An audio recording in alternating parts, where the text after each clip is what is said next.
Hello everyone and welcome to this section of rap which is looking at triggers. My name is Wendy and I will be taking you through this section of triggers.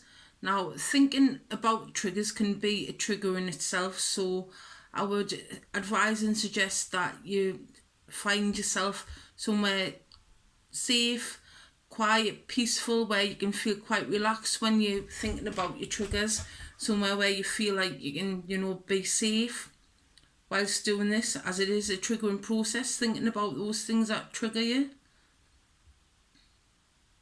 When I look at my rap plan and when I get to this section of triggers and I know it's coming up, I always have something nice planned to do afterwards with someone or by myself. What I do is I'll select something from my wellness tools, which you'll have already been through earlier on in the rap, and I will have that prepared to do for after I have sat and done my triggers. So,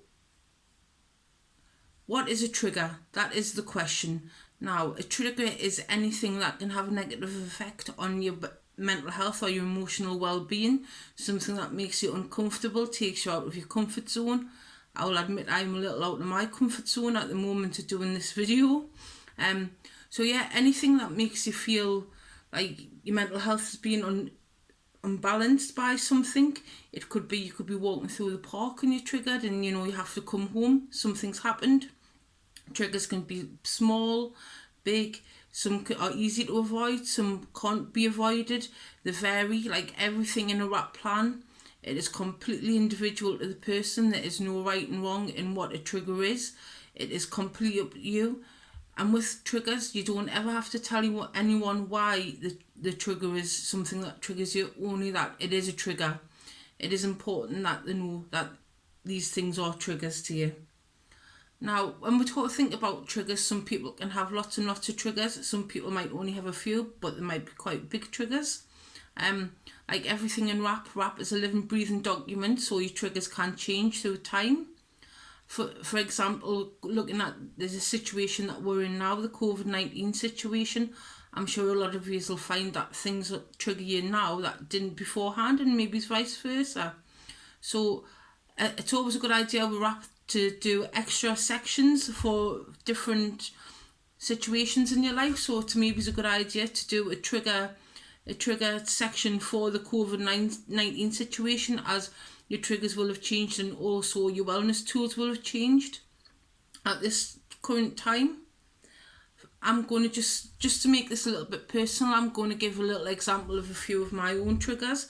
Now, they're going to be quite varied because triggers can be varied, and like I stated before, no one needs to know why they're a trigger, only that they are a trigger. So for me, the anniversary of loved ones' death is always a big trigger. Certain music, songs, smells, films, television shows, weather, places. Now, when you're doing your rap plan, it's always good, if you have got songs or smells or movies that are triggers, it's always good to list these in your rap plan. The more information that you're sharing with someone and for yourself is really, really helpful. So if you have a certain amount of songs that are triggers, please list them. List them as what your triggers are. So for me also, butter beans are a trigger, debt's a trigger, loneliness is a trigger, the weather's a trigger, certain people are a trigger, certain bus journeys are a trigger, gardening's a trigger. So you can see they're all quite varied. So when I'm triggered, I try my best to use a wellness tool to kind of overrule them feelings that I'm feeling through being triggered. Now, I've chosen to use something that is called a stress bucket to explain how we can use wellness tools to help overcome a trigger. So a stress bucket is something I use in my job in the community with clients, and basically it's a nice visual way, nice and easy, of showing what triggers are going in.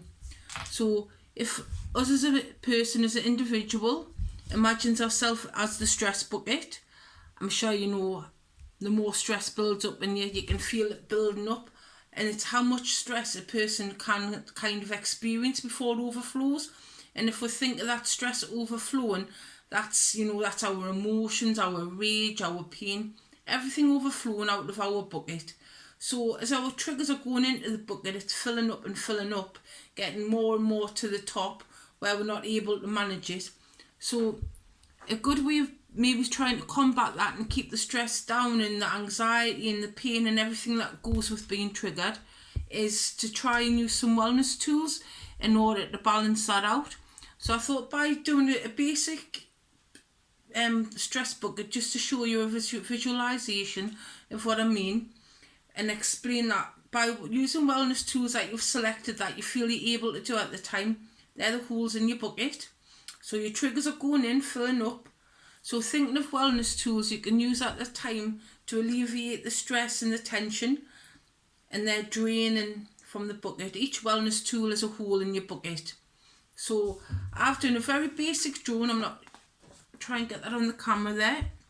So at the top I've chose 5 of my triggers. So I have debt, stress, loneliness, odd socks and people. So they're all the triggers going into my bucket. So as you can see, it's starting to fill up a little bit. It's getting to maybe a third of the bucket. Still manageable, but I don't want it to go any higher. So each coloured one is a wellness tool that I've chose. So wellness tools that I've chose at the bottom. So I have speak to citizens advice. So that would be a help with the debt. I've put mindfulness, which is good for stress. Speak to partner or friends for loneliness. Keep on top of the washing for the odd socks. And time out away from people. So that's just a really basic example of being able to, kind of describe how you're feeling in a really basic picture form. Like I said earlier, some people might have lots more stresses and triggers going in than that, and they might have a lot more wellness tools to use than that. But it's a good way to kind of visualise and imagine how you're feeling and being able to show how a wellness tool can counterbalance with a trigger. As I mentioned before, doing this video was a little triggering for myself, but I've gotten through it, and I would like to think that it's been quite helpful to those at home that are watching this. So I thank you for your time and your patience while I've gotten through this. I'm now going to pass you on to the lovely Piera, who is going to take you through the next part of RAP, which is early warning signs. Thank you so much for listening. Take care, guys, and stay safe.